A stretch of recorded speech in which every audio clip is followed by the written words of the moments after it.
خطاب سننے کے لیے جب وہ مشتاق رہا کرتے تھے، وہ ہستی نے کہا کہ امیر سنی دعوت اسلامی کا ایک خطاب سن کر کہ یہ ایسا خطاب تھا کہ جس کے ایک جملے پر پوری کتاب لکھی جا سکتی، یعنی کہ اگر ہم لوگ جو چھوٹے لوگ ہیں یہ کوئی بات کریں تو سنت کو چراغ دکھانا ہے، لیکن ہماری جماعت کا ایسا مفکر جس کو لوگ لسان العصر کہتے ہیں، وہ ہستی جس کے خطاب کی تعریف کرے، قرآن کی آیتوں سے مزین جس کی گفتگو ہوتی ہے، ایک جو وہ بد مذہب جماعت کا شخص اورنگ آباد کی سرزمین پر حضرت کی خطاب کو سننے کے بعد کہتا ہے کہ میں نے پہلا ایسا سنی عالم دیکھا کہ جو قرآن کی تین آیتوں پر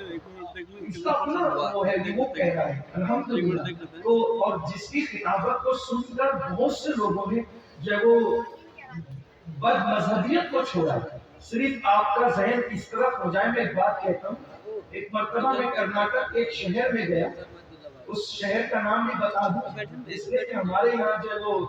آسمانوں کی بات نہیں ہوتی کہ ادھر ہو گیا ادھر ہو گیا، آپ پہنچ سکتے ہیں وہاں تک۔ ہاسن ایک علاقہ ہے، ہاسن کرناٹک میں۔ میں جب وہاں گیا تو جس بھائی کے گھر میرا قیام تھا تو اس نے بتایا مجھے کہ سید صاحب میں جب وہ مودودی جماعت کا ایک رکن تھا،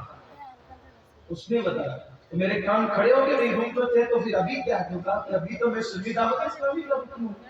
تو میں نے پوچھا کہ آپ کے سنی بننے کے پیچھے کیا چیز ہے، آپ کیسے سنی بنے، سنی بننے کے پیچھے وجہ کیا ہے؟ تو اس نے بتایا کہ ہم لوگ نوجوانوں کی ٹیم تھی اور مودودی جماعت سے جڑے ہوئے تھے، ظاہر سی بات ہے کہ وہ ان کا دماغ کو چوتھے آسمان پہ ہوتا ہے نا، مودودیوں کا وہ تو اپنے اثر کسی کو سمجھتے ہیں، مگر جو بھی سنی علماء آتے تھے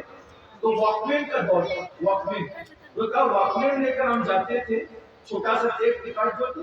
اور جو سنی علماء تقریریں کرتے تھے تو پوائنٹ آؤٹ کرنے کے لیے جاتے تھے، مذاق اڑانے کے لیے۔ جب ہم لوگ پینٹ شرٹ پہنے ہوئے تھے وہ واکمین ہم نے جیب میں لگا لیا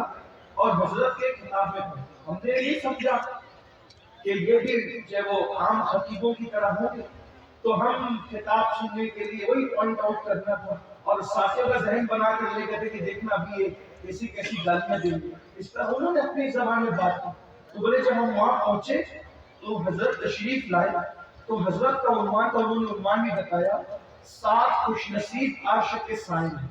اور انہوں حضرت نے خطاب شروع کیا۔ انہوں نے کہا سید صاحب اللہ کی قسم ہمارا حال یہ تھا، ہم واکمین بھی بھولے اور پوائنٹ آؤٹ کرنا بھی بھولے، پوائنٹ اٹھا کر جس کو ہم نوٹ کر سکتے تھے، پورا بیان سنا اور ہم متاثر ہو گئے۔ پھر اس کے بعد ہم کہیں صلاۃ السلام میں رکتے نہیں تھے، صلاۃ السلام میں بھی رکے، اور جب حضرت مسافر کے لیے بیٹھے اس وقت حضرت مسافہ بھی کرتے تھے، اس لیے کہ مسافہ اس لیے ہو جاتا تھا کہ اس وقت سیکورٹی کے معاملات تھوڑے سے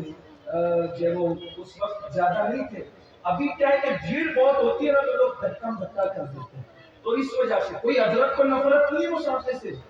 یا ہمارے علماء مسافہ نہیں کرنا چاہتے، ایسا نہیں ہے، دھکا دھکا ریل پہ، اور یہ بھی اس میں بھی آپ کی ہمدردی ہے کہ بھئی آپ ہمیں تھوڑی دھکا دو گے، آپ نے دوسرے کو دھکا دو گے۔ حضرت اکثر فرماتے جب آپس میں دھکا دیں گے حجر اسود چننا منع ہے، تو پھر جو وہ کسی عالم دین کے آپ کیسے چنے جا سکتے ہیں؟ تو یہ جو استلام کا قانون ملا اسی لیے دنیا میں دھکا دے کے نہ چنو، استلام کر لو، وہی اجر ملے گا، وہی ثواب ملے گا۔ مطلب دھکے سے بچانے کے لیے چننے کی وجہ استلام کا قانون نہیں ہے، تو حضرت اس لیے کہتے ہیں، یہ نہیں کہو کہ علماء کو استلام کرو، ایسا نہیں، نظروں سے زیارت کرو، آپ اس کو غلط مطلب کے طور پہ مت لیجیے گا۔ تو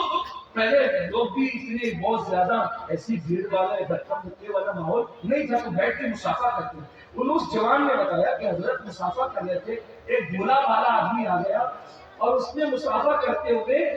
وہ اپنا لعاب اور لعاب کے ساتھ ناک کا کچھ جو ہے وہ اس کا حصہ جو تھا اس کو میں نہیں بیان کروں گا، سماعتوں کے باہر ہوگا، وہ حضرت کے ہاتھ پہ لگا دیا۔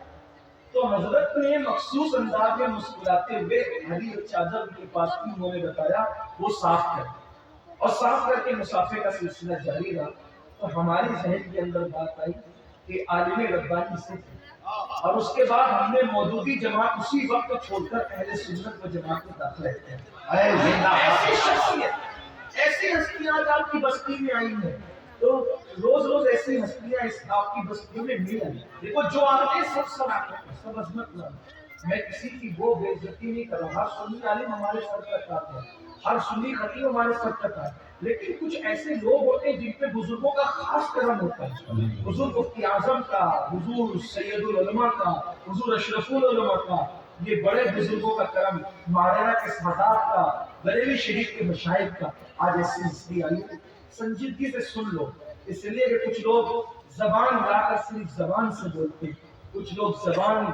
ملاتے تو ہیں لیکن ان کی زبان کے پیچھے دل نہیں ہوتا, ان کی زبان کے آگے دل ہوتا ہے. تو یہ وہ خطیب ہے جو دل کی گہرائیوں سے بولتے ہیں. ایک ایک جملے پر مفکرین کہہ رہے ہیں کہ کتاب لکھی جا سکتی ہے. آپ کی بستی میں آئے, میں بہت ادب کے ساتھ کچھ کہوں تو سورج کو چراغ دکھانا ہوگا, چراغ کیا بلکہ اگربتی دکھانا ہوگا, موم بتی دکھانا ہوگا. تو میں بغیر کسی تاخیر کے عزت سے بات ہوں, التماس کرتا ہوں کہ حضور ہم سب لوگوں کو, تمام غرباء اہل سنت کو آپ اپنے ملفوظات اسما سے مستفیض کریں. کیا میں امید کرتا ہوں کہ آپ جتنی سنجیدگی کے ساتھ ابھی تک سن رہے تھے, کتنا سناٹے میں سن رہے تھے آپ, ایسی سنجیدگی سے آپ سنیں گے کیا میں امید کرتا ہوں.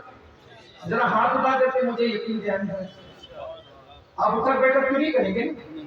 آپ موبائل لے کے تصویر کشی تو نہیں کریں گے, موبائل جیب میں رکھ لیں, اتنے سب بیانات ریکارڈ ہو رہے ہیں, آپ کو بیان کہیں بھی مل سکتا ہے, اچھی کوالٹی مل جائے گا. آپ جب بیان ریکارڈ کرنے لگتے ہیں نا تو پوری توجہ ریکارڈنگ کی طرف ہوتی ہے, سننے کی طرف نہیں ہوتی. اس لیے میری گزارش ہے کہ سب ایک دم توجہ کے ساتھ, اگر کسی کو استنجا وغیرہ کی حاجت ہے تو وہ ابھی اٹھ کر چلا جائے, بعد میں دل سے آ کے بیٹھ جائے, لیکن تقریر کے بیچ میں نہیں اٹھنا. کوئی اٹھے گا, سب سنیں گے نا انشاءاللہ اطمینان سے. اور منبر پہ علماء موجود ہیں, علماء تو بہت اچھے سے بیٹھے ہیں, لیکن علماء کے ساتھ کچھ عوام بھائی بھی آ جائیں. میری ان سے گزارش ہے آپ منبر پہ بیٹھے رہیے, میں اتار نہیں رہا ہوں, لیکن آپ اگر حرکت کرتے ہو, موبائل نکال کے بات کرتے ہو, یا میسج چیک کرتے ہو, یا بات چیت کرتے ہو,